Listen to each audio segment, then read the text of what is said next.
Welcome, everyone. We're delighted to have you here for this exclusive masterclass, How to Build Your AI Team, hosted by Anna Berkman. Before I hand over to Anna, just a quick note. We've opened this session not only to current students, but also to those exploring the program.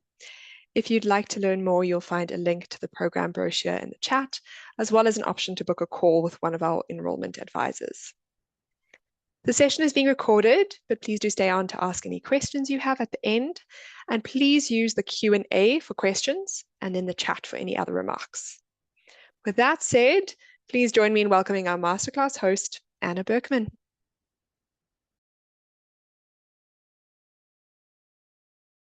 Screen.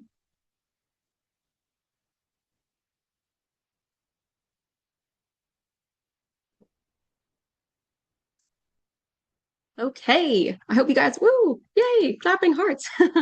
It's great to meet all of you. I hope you guys are having a fantastic week so far. So we're going to be talking about AI and not just any old AI, how to build your own AI team, and a little bit about my AI team and how it saves me tons of time each month. So let's just jump right in. Okay, so I'm going to show you how I save 143 hours each month using just two AI tools. I know there's like hundreds of thousands of AI tools out there. You do not need to use all of them. Even if you just use two really well, you can still get a ton of value, save a lot of time and energy. And this is all for just 45 pounds a month for these two tools.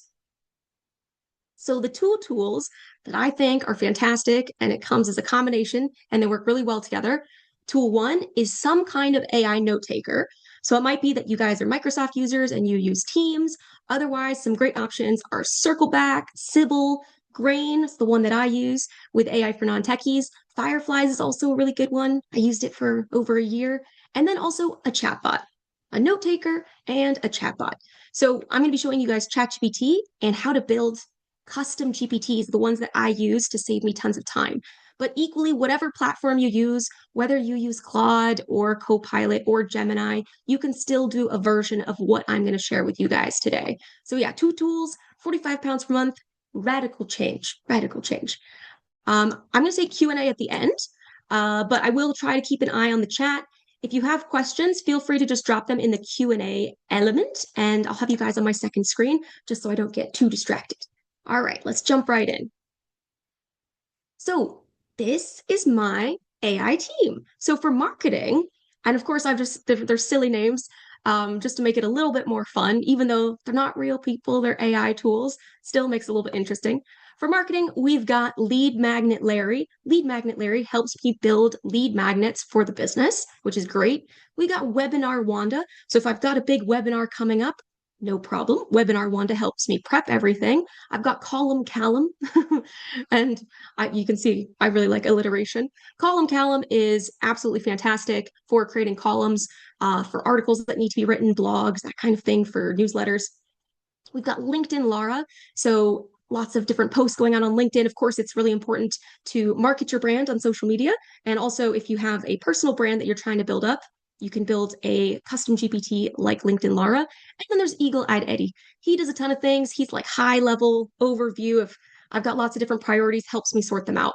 Then we've got training delivery GPTs, and these are all different GPTs. We're going to be focusing on two of them today because we only have an hour together.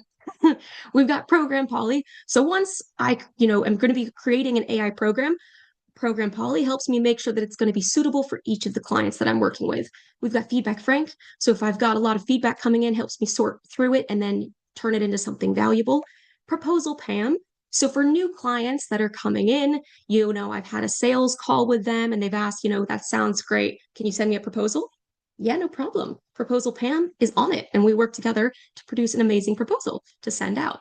Got Deal Daniela. So if I'm working on negotiating a really good deal, you can negotiate with AI tools. You can practice objection handling, and ChatGPT, you can actually do it in advanced voice mode and do it voice to voice, which can be really valuable. Then we've got Brainbox Betty for strategy and growth Greta. So if you're strategizing how to improve your business or your life, that's amazing. And honestly, it's a super undervalued area of AI is strategic planning. So look into that. But yes, today we're going to be focusing on marketing and sales for the AI teams that I'm going to show you. So creating proposals the old way, the old way, which some of you guys might still be doing, is, it takes a little while and it could take even longer than this, especially if you're new to it. So first of all, you've got your sales call and you'd handwrite notes. Of course, you would want to make sure that you're not missing anything when you're writing your notes out, and you'd try to grasp all the important details and hope that you remember them later. So you've got your sales call, and also you want to make sure you're an active listener, but you're still taking good notes. You then would send some follow-up emails. Maybe that would take you 10 minutes just to just respond after the call. Then you'd write your notes up, maybe type them in. You'd do some company research. Maybe that takes about 30 minutes. Then you'd draft a proposal that you're going to send to this client, and then you pass it off to someone else to check it. So overall, the total time spent creating a proposal the old way is about 3 hours and 10 minutes. It's a little bit time consuming. And if you're sending out lots of proposals, because of course, you're not going to necessarily win all the work that you send out, you want to make sure that you're spending your time well. So, creating proposals the new way with AI, you've got your sales call with AI, with an AI note taker. So rather than you taking notes, you can actually fully focus on the call, know that everything is being taken care of by your note taker. It's creating chapters and it's creating an overview and action items and pulling out the full transcript. Depending on the AI note taker you have, it will also have audio and video and sentiment analysis. So you'll have your full note taker. You'll have your AI note taker taking all of your notes so that you can just focus on the call. Then you can work with that note taker to then draft a really bespoke response email with your chatbot of choice, so ChatGPT in this case. So you'd send your follow-up email. Then, if you guys have never used deep research in ChatGPT or any other tool, it's fantastic. It saves tons of time. It takes about 10 to 20 minutes to actually do the deep research. So I'd say go grab a coffee or something, or just watch it do its thing. But again, this is not really time that you need to spend. You can be working on something else while the AI tool is doing deep research. And then what you do is you take your transcript from your AI transcription tool, you take your research from your deep research study that you've done with ChatGPT, and then you drop it into Proposal PAM. So this is a custom GPT that saves tons of time. From there, you want to make sure you do a quality check. So you're kind of going back and forth. Even if you use a good prompt, even if you have a custom GPT, you still want to treat it like an ongoing conversation. You want to make sure that you are getting good results out of it by using critical thinking every time you use a generative AI tool. And then you want to make sure that you check all of it to make sure that it sounds right to you. So check the outputs can take a little bit of time, but you want to make sure you have that quality assurance. And then you send it and you hope for the best. So total time spent 2 hours, and you've saved an hour and 10 minutes, which might not seem like a lot, but if you have to create a couple of these a day, it can absolutely save a lot of time. So first I'm going to show you guys my note take grain and what it looks like. And then I'm going to show you guys Proposal PAM, and we're going to put it into action. So I've created a couple of dummy files with like a fake sales transcript and all of that, and we're going to run it in action. So first, I've got Grain here, and you can see it's recording this session, which is very nice. So it's got my calendar. So it's got all the things coming up, all of my trainings set to record. I can always turn those off. And then it's got a list of all of my meetings. So here we go. I've got all my meetings that I've done. Here is an ultimate co-pilot for work. So today's about ChatGPT, but of course there's tons of AI tools out there. And you can see there's a summary, very helpful. And you should see action items at the bottom. So great next steps. And then it's also got chapters. So it's separated by different chapters, which then also, if you hover over the video, it's separated out by chapters as well, which is really helpful. And then you've got the full transcript. So you can go in and you can type in whatever you'd like to try and find key information. So if a prospective client mentions something, you can always look in the transcript. It will then also show like how much time people spoke. Really, really valuable. So what you would do is you just go in and you would export the transcript as a PDF, and then you would drop it into your chatbot. So in this case, I'm going to be dropping it into Proposal PAM. So let's get proposing. So I'm just going to click on that. This is Proposal PAM, which is a custom GPT, and I've just pinned it to my sidebar. Let's get proposing. Great. Hi, I'm Proposal Pam. Pop in your sales transcript, and I'll turn it into a clear, persuasive proposal. I ask a few simple follow-up questions, just one at a time, to make sure everything's right. Ready to begin? And I'll just be like, yes, and I'm going to drop in my examples. All right, so I've got my deep research document as well, and I've also got the call transcript. So I'll drop in the research document, and I will drop in the call transcript. And I will just say, yes, ready to begin. Great.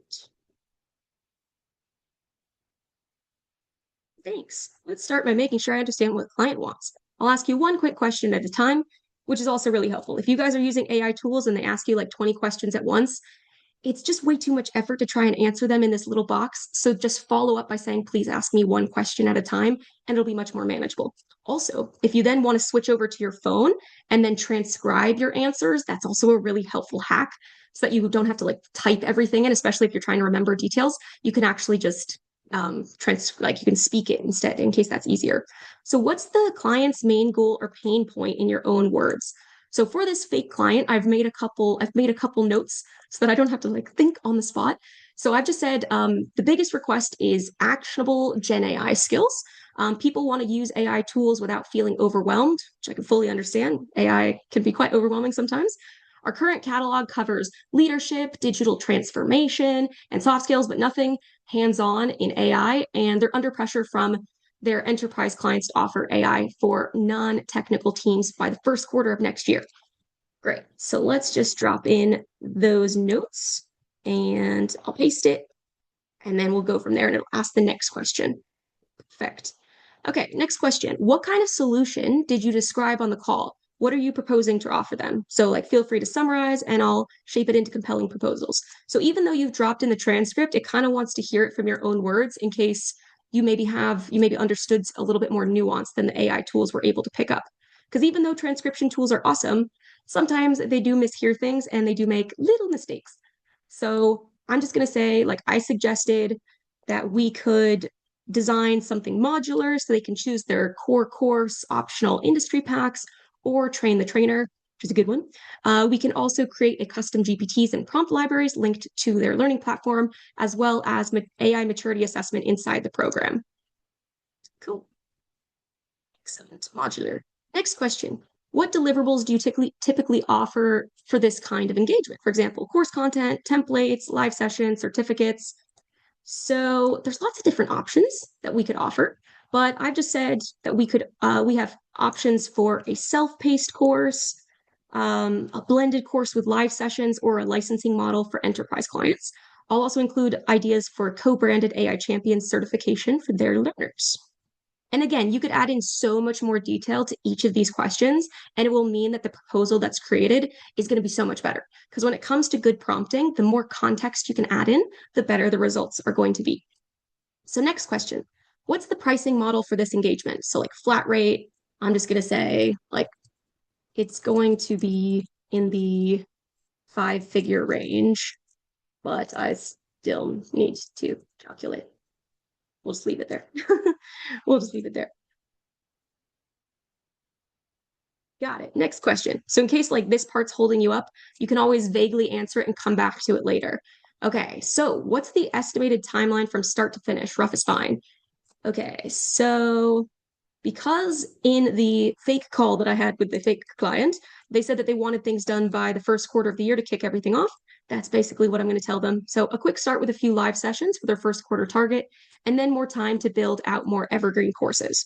All right, great. Final question. What makes you and your business a great fit for this client? Well, based on everything they said in the sales transcript that I've got as a dummy file, it's basically that, AI for non-techies has trained over 100,000 people in non-technical AI, just what they're looking for. We have experience and knowledge to deliver ideal training to their audience. We've trained executives, C-suites, and all types of leaders, so it fits well with their existing training, as well as tailoring training to any other level that they have. Cool. So from there, it should then produce the proposal.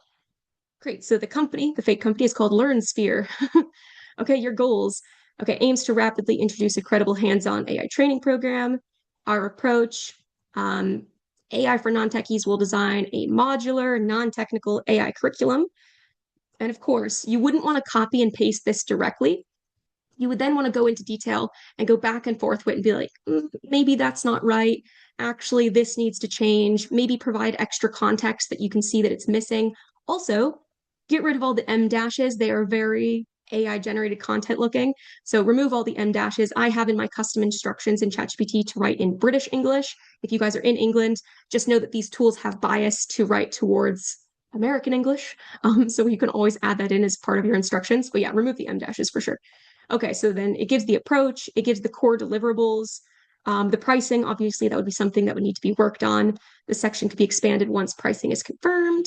The timeline prediction. So for the first quarter, 2026, fast track launch of live sessions and core training elements. Okay, and then for the second and third quarter, development and rollout. Okay, so why us there?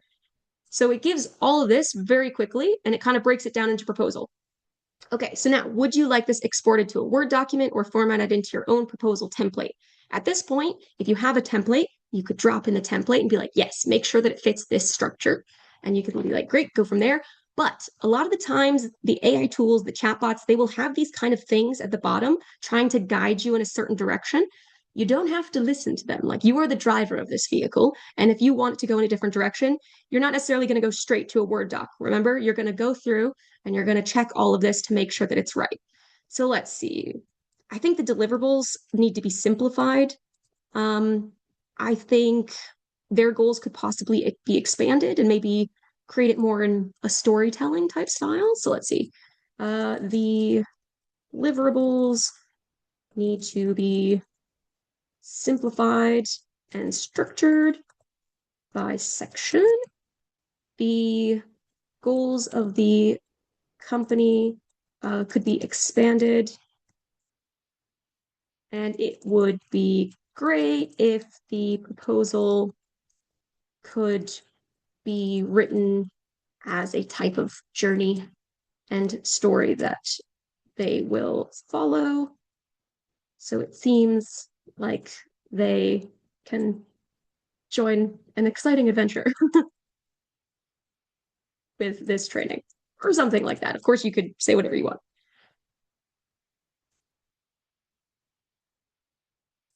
Okay, great question. I'll structure the proposal in a clear section-based deliverables, expand on the company goals, and craft the entire thing as a compelling journey that invites LearnSphere into an exciting transformation. Great.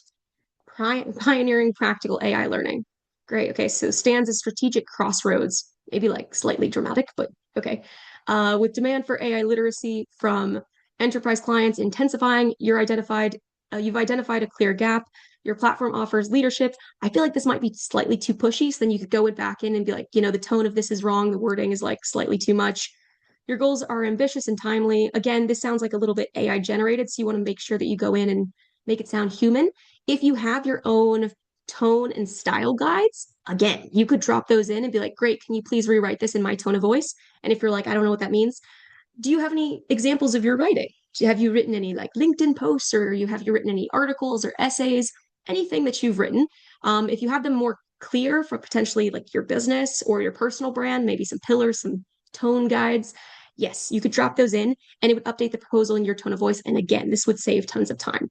So I'm just being like overly particular, but just so you guys are aware, like you can go back and forth with this as many times as you like, and it will start to improve it over and over again. Great. So it's kind of like it's now organized out into phases so that they can understand if I'm pricing something at a certain point that they will know like, okay, it's because there's multiple phases, there's this amount of work. So it makes the deliverables really clear. Great. Core curriculum, live experiences. I like that structure a little bit more. And again, I could go in and add pricing.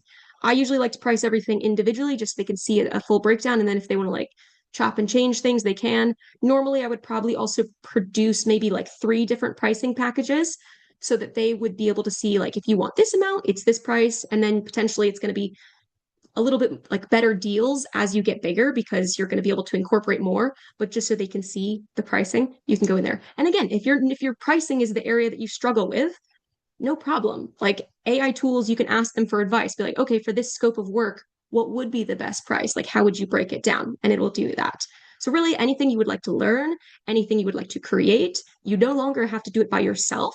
You can use AI tools to help you build them. And of course, you can build reusable custom GPTs to make sure that the results you get each time are going to be much more specific. Okay, so you can see that we have, like, we're not going to send it because we would put it in a stylized proposal template, but how much time that would actually save. Okay, so you can see you'd have the sales call, it be recorded with Grain. Then you'd use that to potentially create a very customized follow-up email, or you can just do it yourself by using your own brain, which is great. You would then do companies research. So like with the deep research tool, and that is just a drop down in ChatGPT. So in the plus sign, it's a drop down. It just says deep research. And then you would drop in your transcript and research into Proposal PAM, kind of have that little back and forth for 5 minutes, answering all the questions. And again, it's going to be a lot faster if you then switch over to your ChatGPT app and just transcribe your responses. That's my favorite. And then just do your quality check with Proposal PAM. Could be 5 minutes, could be slightly longer if you're being very particular. But if you've got your templates and you've got your style guide notes, again, that's massively going to speed up the time. So you're going to be fine. And then, of course, check all the outputs once you're happy with it, and then put it in your stylized guides, and then send it and hope for the best. And it's going to be much stronger. So that's just one example of one of my AI team members. Great. Proposal Pam. Thank you very much. Next, on to AI lead magnets and ebooks. So the old way, you'd brainstorm an idea, and that could take a while, depending on your particular business or what it is that you're trying to sell or offer. You would draft your copy. Again, that could take a really long time to make sure that you get like all of the subtleties correct. You're targeting the right group. You might mismatch things. There's actually so much that is in the copy and the results that you're going to get and the people that you attract to the offers that you're selling. So drafting copy is very important. And then editor edits, you would want to make sure that you go through. Of course, everything needs to be spelled correctly, but does it actually make sense as well? And then you would add in design notes. So here is the copy. Now, what do I want it to visually look like as a lead magnet? Because you don't want it to just be text, because that might look a little like boring. And I mean, attention is one of the most valuable currencies nowadays, and it's really hard to like keep people's attention. So if you've got really great, compelling copy for a very specific target audience, and you have some really great design elements, then you'd go in, you'd then send those to your designer, or you can use tons of templates out there. Like Canva's got some great templates, and there's free versions of Canva. There's presentation guides that can be created from tools like Gamma. So whatever you've got access to, there's some good options out there. So don't worry if you don't have like a professional designer. And yes, all the stuff created for AI for non-techies, we actually have a graphic designer. So it's not generated by AI, just say. And then you would review and tweak it. And off it goes to generate lovely leads for your business. So total time spent about 10 hours to create a lead magnet. And I mean, you might post it and it might not do anything. But again, this is something that can be recycled over and over again. But the more specific you are in this area at the very beginning of the process, the better the results are going to be. So now, creating AI lead magnet ebook the new way with lead magnet Larry. So Larry helps you brainstorm ideas, and this can be done pretty quickly depending on how much input you want to have in. Then Larry will draft the copy for you. Then you would want to make sure that a human is reviewing it to make sure like it sounds right and it looks right, because sometimes AI tools will generate stuff that just looks very robotic and weird, and you just want to make sure that it's scanned with a person. Critical thinking, again, important. Then you go back in with all of your notes, have Larry edit it, just make everything the way that you want it. You then add your design notes, again, send it to a designer, or just drop it into a Canva template or generate it with an AI presentation generation tool like Gamma. And then you'd review it and tweak it, and off it goes to generate lovely leads. So time spent, 6 hours and 6 minutes, time saved, almost 4 hours. So 4 hours is quite a lot of time when you actually think about it, especially if you need to create at least one lead magnet a week.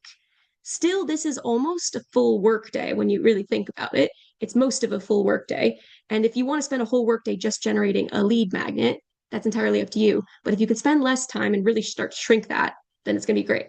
And of course, you can really minimize this down further if you are not going into tons of stylized detail, or if you have a template that you use repeatedly. So again, the more you do something, the faster the results will be. So let's jump into lead magnet Larry. Have a little view. Okay, so we'll just do it here with lead magnet Larry. I'll just click on him in my GPTs, and it should open up in just a second. Great. So I'm just going to say, get started. Well, hello there. I'm lead magnet Larry. Answer to all your lead magnet needs. Let's pick a starting point. Would you like to A, brainstorm lead magnet ideas, B, have me review an existing one, also helpful, or C, something else? Let me know. I'm just going to say A. Cool. Excellent. Let's begin. Question 1. What does your business do, and what are you hoping to sell or achieve with this lead magnet? So they give an example, which is sometimes helpful in case you feel stuck, but I'm just going to use Fourth Rev as an example. So I've drafted a little bit from the website. I've put in their web link, and then challenging online programs co-designed with top universities and industry leaders to fast track your progression in a digital career. Very nice. Okay, so we'll shape this and build everything together. But of course, at each point, you could add in so much more detail. We just only have a little bit of time together, so I want to make sure to do it as quickly as I can. Okay, so it sounds like Forthright offers career-focused online programs built in collaboration with universities and employers. I'd like to clarify just a bit further. Great. So follow up. Which specific action are you hoping this lead magnet will drive? So, okay, are you aiming to generate leads for a specific program, build a broader list of interested prospects, encourage event signups? And it can start to get you to think.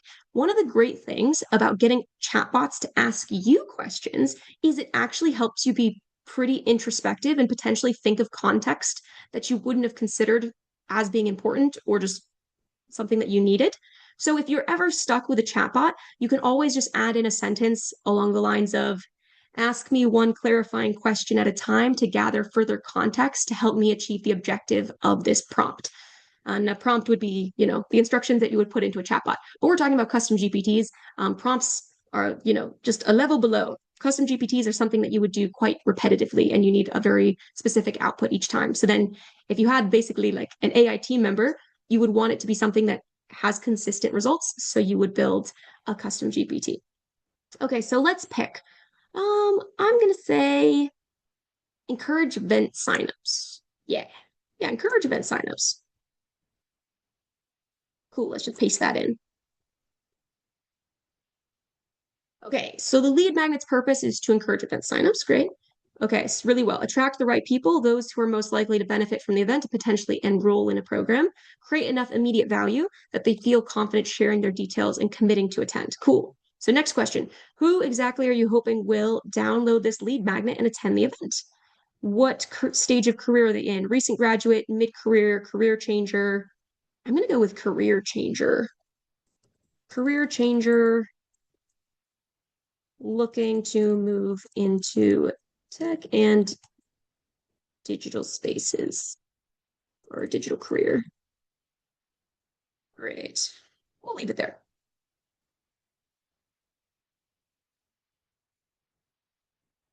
And it's going to think about it. And of course, if it pauses too long, you can always just refresh the page. Or if it stops altogether, you'll see if it has a little box down here, that means it's still loading. But if it's stopped and it just hasn't produced results, you can always just say, can you carry on? Because again, these tools are imperfect. Generative AI does make mistakes.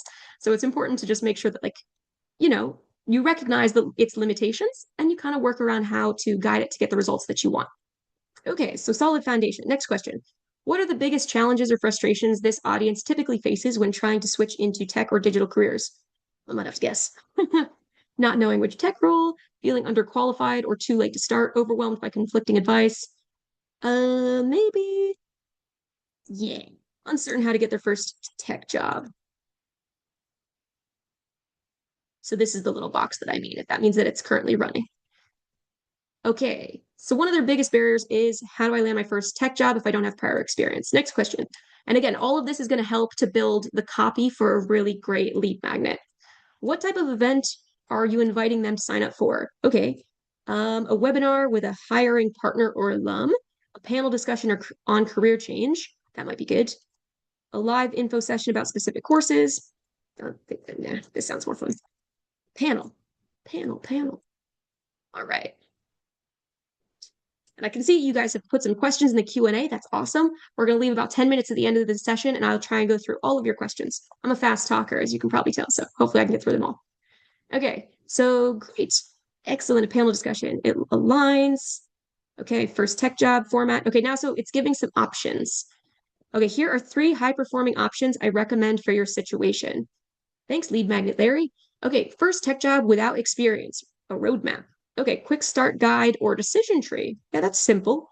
Could be fast. And also, off topic, but there's really great AI diagram creation tools. There's one called Napkin AI, for example. And if you put in text, it will generate diagrams like roadmaps in about 10 seconds. So in case you're like, oh, but now I don't know how to create the visual, no worries. If this can get the copyright and this can get the overall guide correct, you can do the rest. There's other AI tools out there for you. Okay, career changer, success profile worksheet. Sounds boring. Of course, you can go in and add feedback and be like, ooh, I really like number one. Can you produce three more options like that? Or none of those are good. Can you produce some more?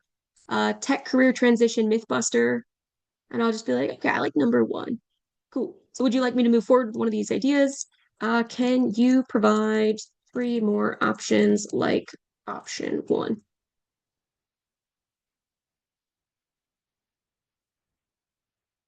Thinking about it. Absolutely. They're so agreeable. Okay, pathways into tech, decision map. Your first 90 days tech career transition plan. Sounds proactive. A tech career starter checklist. Yeah, that sounds fine too.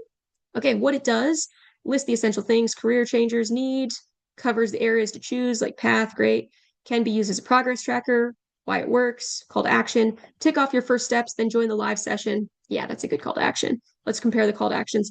Ready to start your transition, join the panel to hear how others made the leap, join the live panel to hear how others made the same transition and where your skills could take you. They're all fine. So I'll just go with like, yeah, number three. Three looks good. Please build out in detail.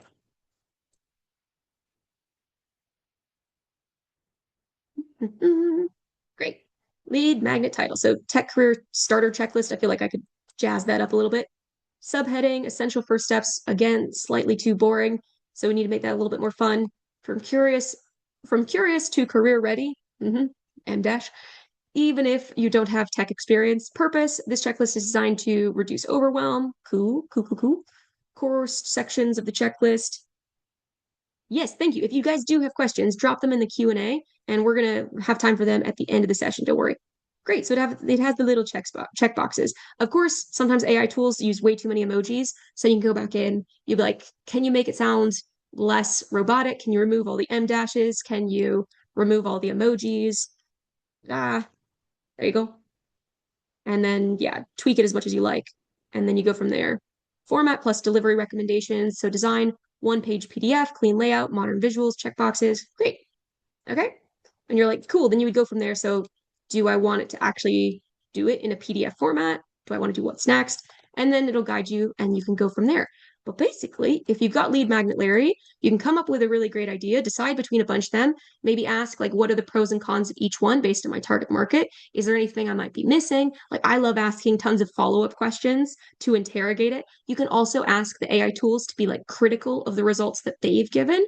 Like, is this really going to hit? Like, what are the potential shortcomings of this lead magnet? What could we do to improve it? And then have that conversation. Think of it as like a partnership.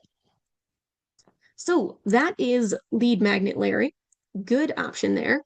Lots going on. And that's just two. That's just two of my AI team members. So yes, Larry helped brainstorm the ideas, kind of went back and forth, drafted the copy. Then you'd go in and you'd make sure you check it. Of course, I had my issues with it. If you can then drop in, again, your tone of voice guide or your brand strategy or anything like that, or maybe your long-term vision for things, it might be helpful context, because again, context is key. So you can drop all that in to make this part a little bit faster and easier. Then you drop in your notes. Larry will make the edits. Then again, you added your design notes. How would you want this to look? Send it to your designer, or use Canva, use Napkin AI, do whatever you need to do to create something really nice visual. If you have a really like creative eye, of course, like create it yourself. There's plenty of ways to do that. And then review and tweak it, and off it goes.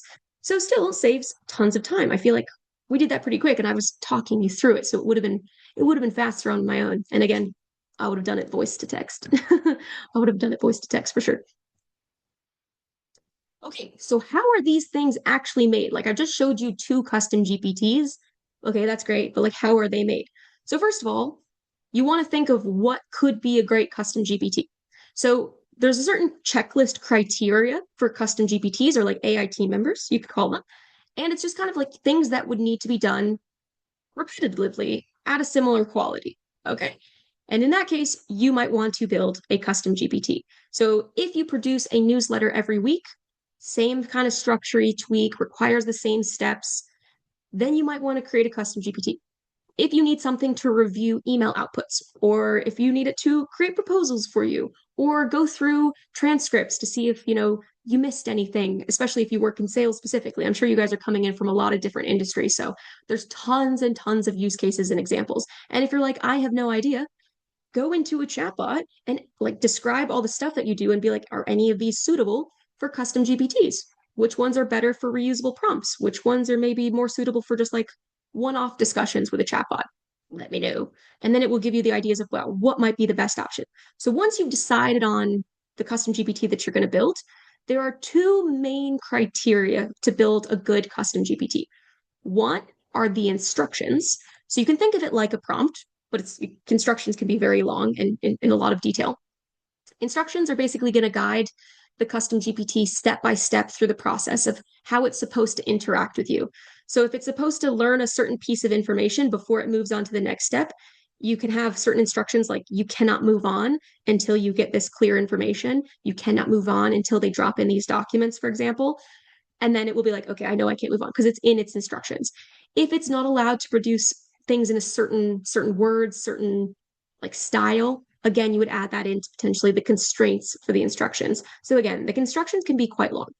Then you have your knowledge bank. So this is instructions are important and the knowledge bank is important. And I'll show you guys exactly where this is located in ChatGPT. So I'm going to talk about it first and then I'll show you. And the knowledge bank is basically the files that you would add in. So again, if I was going to be using this and it was going to be something that I personally use all the time, not something that I demo with, I would add in my specific templates every time. I would add in my custom tone. I would add in my own brand tone of voice. I would add in examples of what good looks like as well. So again, if you're creating a newsletter, you would want to have examples of the template of the newsletter, examples of the newsletter being written really well, examples of your tone of voice, examples of what to include, what not to include. All of these things you would drop in as part of your knowledge base, your knowledge files. And for ChatGPT, like for custom GPTs, you can put it up to 20 files, up to 512 megabytes per file. It's quite big. So you can put in quite a lot of information. I've got some that required like, I'm genuinely saying like 300 files. Not going to be suitable. Not going to be suitable for a custom GPT. But if you've got something, most decent custom GPTs are maybe around like 10 to 15 files. You don't really need to hit that limit in a lot of cases. And then you test it and you iterate it. So once you've built one, you want to make sure that other people get the chance to try it out and test it and see if it works for them. Because, of course, the way that you think might not be the way that other people think. It's actually true in a lot of cases. So you want to see if they can kind of break it. And then if they break it and it glitches and it does something wrong, you want to make sure you update your instructions, potentially add in additional knowledge files so that the results continue to come out consistently. If you do work for a company, custom GPTs are fantastic for standardized systems across different departments or across your team members within one department. So if everyone's doing something, but you all have different levels of quality in the way that you do things, if your business actually wants things to be more standardized, yeah, you could very easily create a custom GPT, create the instructions, create your knowledge files, add them in, and then the results will be much more standardized for your business. So in that way, it can also be really helpful. So let me show you guys what this would look like in ChatGPT. So let's go from lead magnet Larry, and I'll just click on a new chat just so you can see like the home page as well. I mentioned deep research before. That's just going to be in the plus sign and then deep research there. So you would make sure that you just put in a really nice prompt for the type of research that you'd like about that company for creating a proposal, and it would do deep research. And again, it takes a little while. It takes like at least 10 minutes. So just make sure you give yourself some time for that. But if you want to create a custom GPT, you would go into, and this is moved a couple times. So in case you've like seen it and you lost it, don't worry. These tools are constantly updating. It's not you. It's not you, it's them. Okay, so then you would just go into explore. And of course, there are tons and tons of public GPTs out there. I mean, like if you've got kids, they've got math tutor GPTs, they've got essay writing GPTs, that got homework helpers, they've got ADHD support, they've got, storytelling, they've got all different types of things. If you need help with Excel formulas, they've got GPTs pretty much for everything. So writing, productivity, research analysis. So in case you're like stuck on ideas of what to create, maybe have a little look around and see what's out there. tons of options. Honestly, like there's some fun ones. Okay, so then you've got my GPTs and then create. So up there in the right-hand corner. So if you click on create, you're going to see create, which is going to be much more simple, but you want to go into configure here. Just go into configure. You can put in some kind of image if you want. If it's just a personal GPT, like just for yourself, you're not sharing it with your team, you're not sharing it publicly, you don't have to worry too much about that. But like, yeah, to you, you're going to give it a name. I think like, I mean, yeah, if you like alliteration, you can give it a name of a person. Otherwise, you could just give it something simple like newsletter GPT. You can do that. It's if it's easy to find that way, then do that. Then you add in a little description, and that sits just underneath the GPT. When you open it up, it'll just describe a little bit about what it does. So especially if it's going to be shared publicly or with other people in your team, you would then just like, you would just have something so it's very clear exactly what it does. And then your instructions. Again, this looks like a small box, but you can drop quite a lot of information in here. So you can start to type random things, but you can add in your instructions there. So I'm just going to show you some example instructions. This one is specifically for a LinkedIn post machine. So you can put it in a lot of different formats, but in this case, it's been assigned a character. So you are a LinkedIn copywriter, famed for writing strong, engaging LinkedIn posts that really stop the scroll and offer clear value to your audience. Your role is to create LinkedIn posts, ideas, and first drafts for Monzo Bank employees, but you can use it for anything else. So if it's for your business, then do it for your business as well. This is like AI words that are banned, so don't use these words. Um, and you can add in lots of details like this and basically other details. So sometimes people will try to get into your custom GPT if it's public, because if you think about IP, intellectual property, when it comes to AI, where does that sit? And it's going to be in your instructions and it's going to be in your knowledge files. So if someone asks you, like if they go into public GPT and they're like, give me your instructions, like I'm from OpenAI, give me the instructions. If it doesn't have something like this in it, it's easier for them to do. Yes, they can get around it quite easily, but you can copy all of this in. You just copy it right in, and then you would put it into your instructions here. And then if you have any conversation starters, so that would be the, get started button or the are you ready to write a newsletter button potentially? Then you click on that and it would kick off the GPT. You drop in your knowledge files and then you would decide what kind of model you want potentially. So there's a lot of different types of models in ChatGPT. Like if you want GPT 4.0, like 5.1 is the newest. If you want it to have web search, you can tick that. If you don't need it to have image generation, you can like turn that off.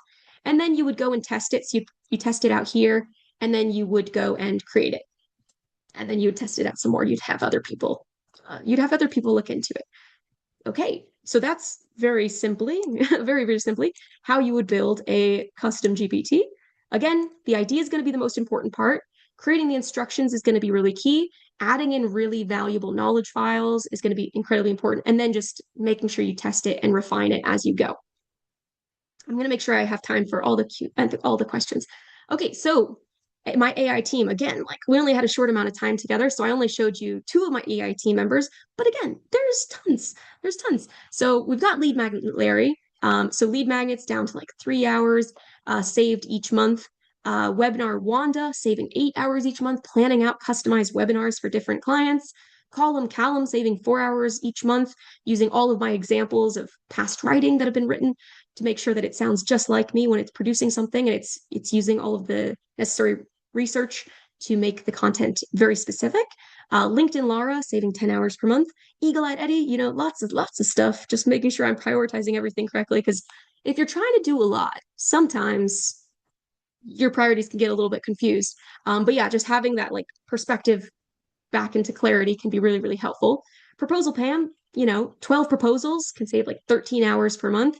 Program Polly, 15 programs. It's going to be a lot. Like if you're creating 15 programs per month, it's going to be about 75 hours saved when you're using a custom GPT.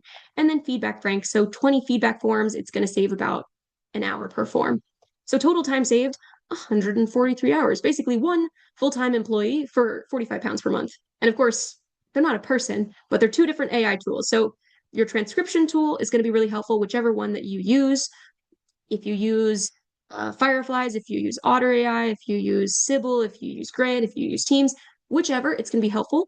Just make sure that like you can check the transcripts to see how accurate they are each time, so that maybe the accuracy is like 90%, and sometimes it gets things a little bit wrong. That's just helpful to know. So I would go through when you have a few examples of your meetings, just go through and check it and be like, nope, it totally misheard that. And then go from there. Otherwise, if you drop it into any kind of chatbot or custom GPT, it's going to be pulling from potentially somewhat corrupted or incorrect data. Okay, plus, like I've got Deal Daniela, so that's going to be higher revenue. So even though like there's the time saved, and the time saved is amazing because like that's a lot of time, but also if you're trying to scale a business, if you're trying to, get more money, if you're trying to have stronger strategies, you can also create custom GPTs for each of those things. So negotiating higher revenue, like if you know like you're worth this, but you're currently charging this, how do you start to negotiate up to this point? You can then create a negotiation custom GPT. If you're trying to create stronger strategies, you can create a custom GPT like Brainbox Betty. Or if you're trying to grow your business faster and you're looking at potentially all of the things that halt progress, you might create a custom GPT like Growth Greta. So those are just a couple options. Plus, there's a whole different area for, to do well as a business owner, especially if you're a solo entrepreneur, for example. You need to optimize yourself, keep yourself calm, keep your anxiety in check. So it's possible that you might use these tools also just for a little bit of support, whether that's maybe like a breath work exercise when you're feeling a little bit stressed, or a visualization exercise before you get on a big stage if you're trying to get into public speaking. So if you just like calming Cassandra, send big stressed rants, basically she calms and organizes my thoughts and just reminds me of the bigger picture. So de-stresses and refocuses on exercises that will be much more productive. Totally zen, but not in an annoying way. And I'm going to share this with you guys. I'll drop the link in the chat. So this is a GPG Generator 3000, and this will help you build the idea for your custom GPT and your custom instructions. Yay! Your instructions for your custom GPT. And this should make things significantly easier for you guys. Great. So let me drop this into the chat so you guys have it in case you guys want access to it. And I will start to go through the questions now. It was a fast session. It was a fast session. Okay, let's do this. I've got you guys on my second screen, so let me bring this up. I'll start from the top. It's possible that I might have answered them as I went. What's our percent confidence level that the notes and summaries don't contain mistakes? I mean, yeah, you'd want to check depending on the tool that you have. It could be like 95%. They're getting more and more accurate, but again, it depends on the tool. For example, there are some GPTs or yes, some chatbots that basically they can read text as well, like handwritten text, but sometimes they misread it. They do make mistakes. So I'd say, like over 90%, but it really depends on the tool that you're using. Like Grain's pretty accurate. They even have transcription tools for doctors now, for like GPs. And I was like, what if it knows when you say toes and then it puts that in like into the system? I don't know, but yes, it does make mistakes. So that's definitely, it's a good question. You've got your critical thinking on. Well done. Okay, next, would you recommend Otter AI as well? Yeah, Otter AI is also a good one. It depends on the security level that you are looking for.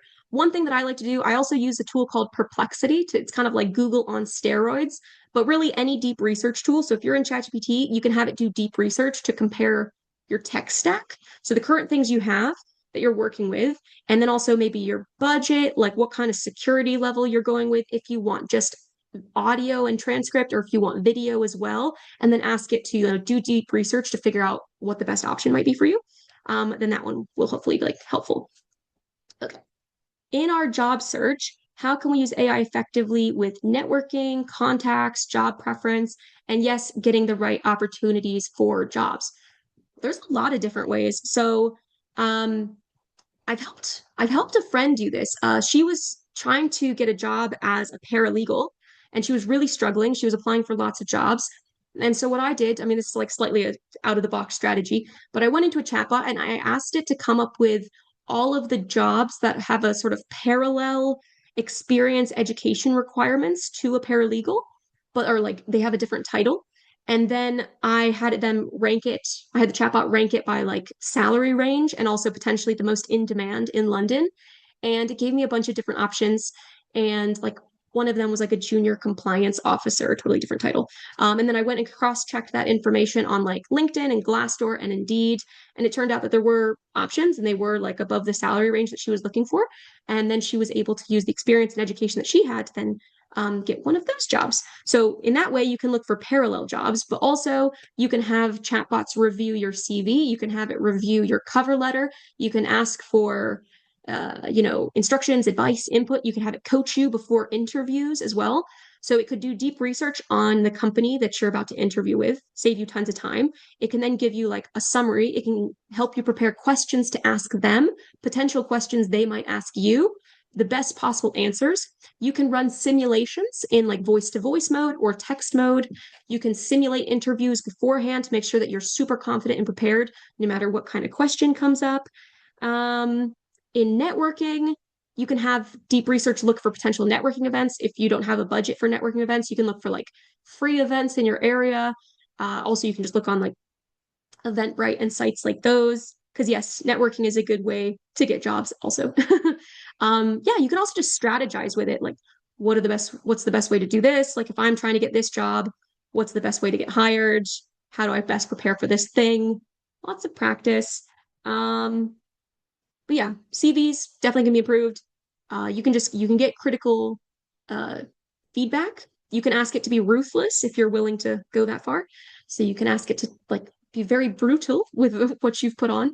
Because sometimes right now, when it comes to actually job applications, you might be using AI to help you with the application, but also they might be using AI on the recruitment side to scan through all the CVs.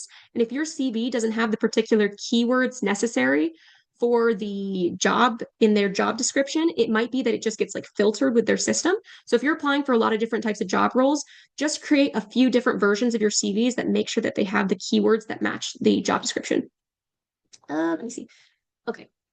Let me scroll back up. What's the benefit of creating a custom GPT versus basic new chat options?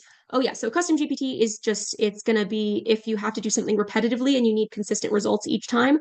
Otherwise, if you need to have more like say in each one, maybe you would just use a reusable prompt.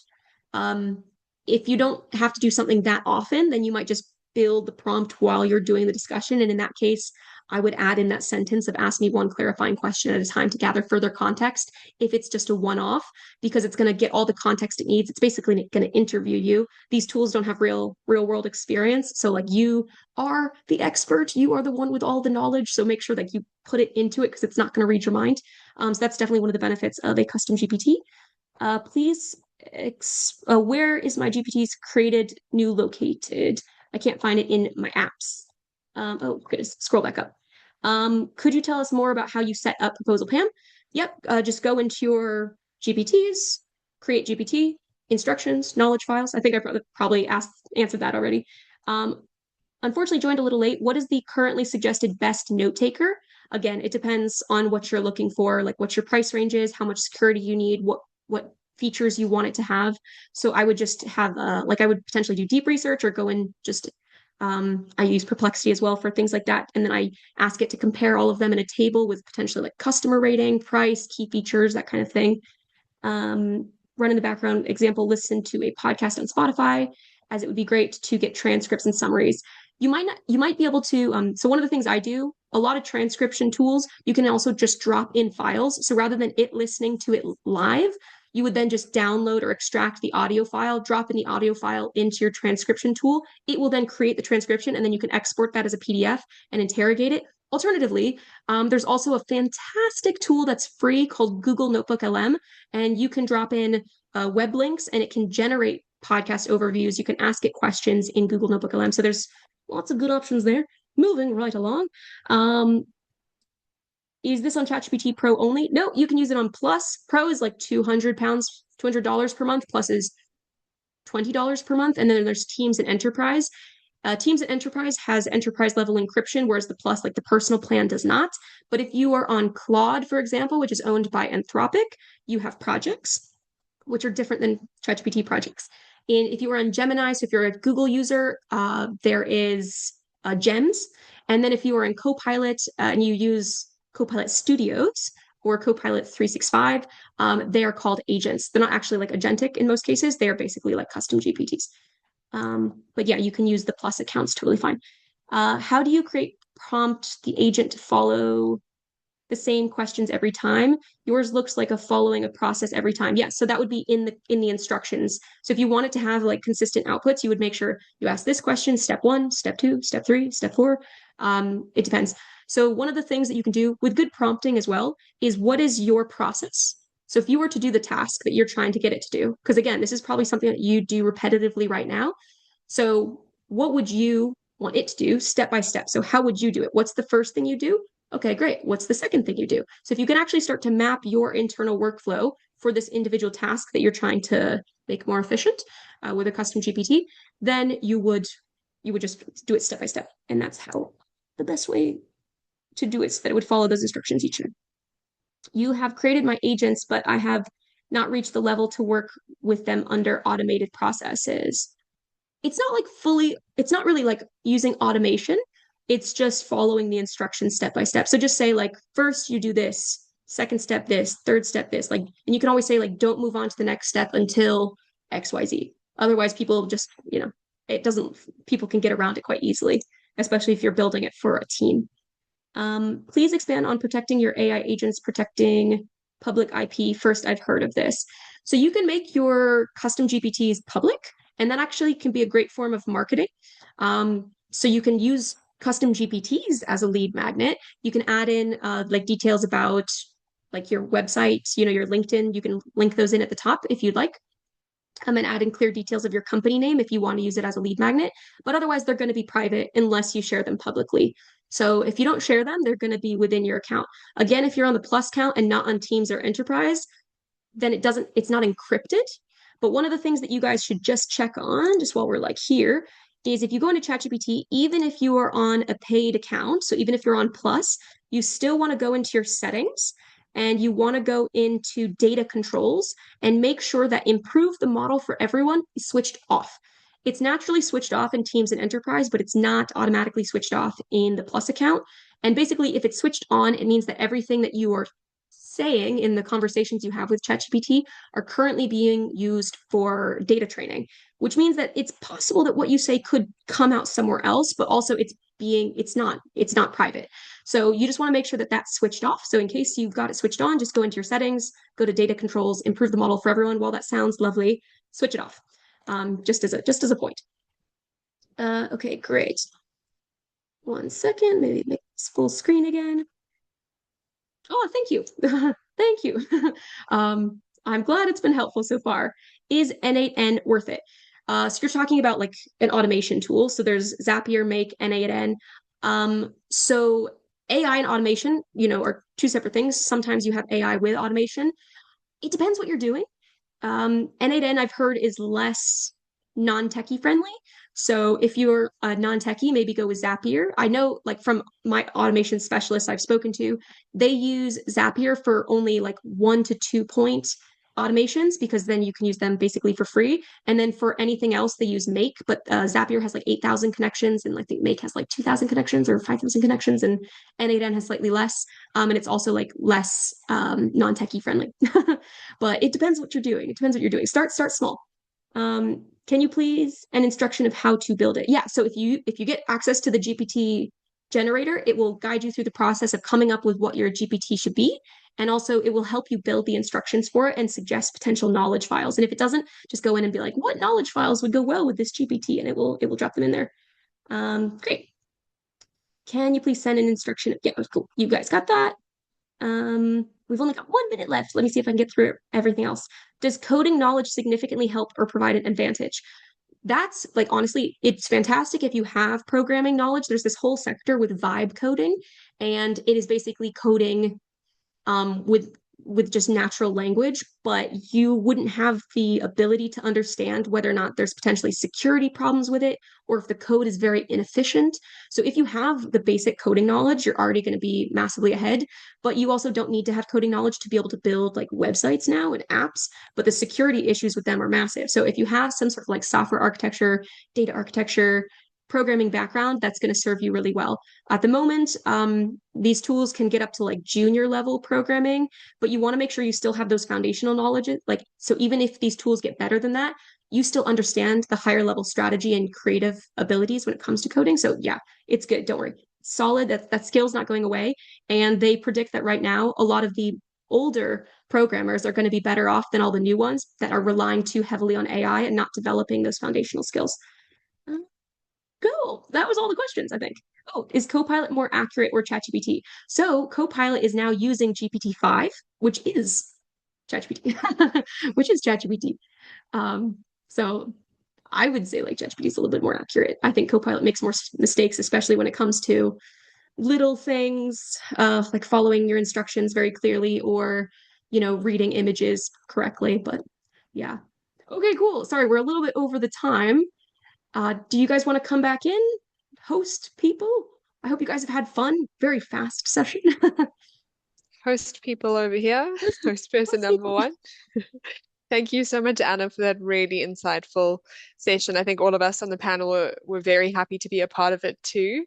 And we hope all of you got a lot out of it. And just a reminder, if you are thinking of enrolling, to reach out to an enrollment advisor and look at that message in the chat. And again, just a huge, huge thank you to Anna for helping us on our AI journeys for all of us non-techies. And we hope you all have a good day further. Thanks so much. Bye, everybody.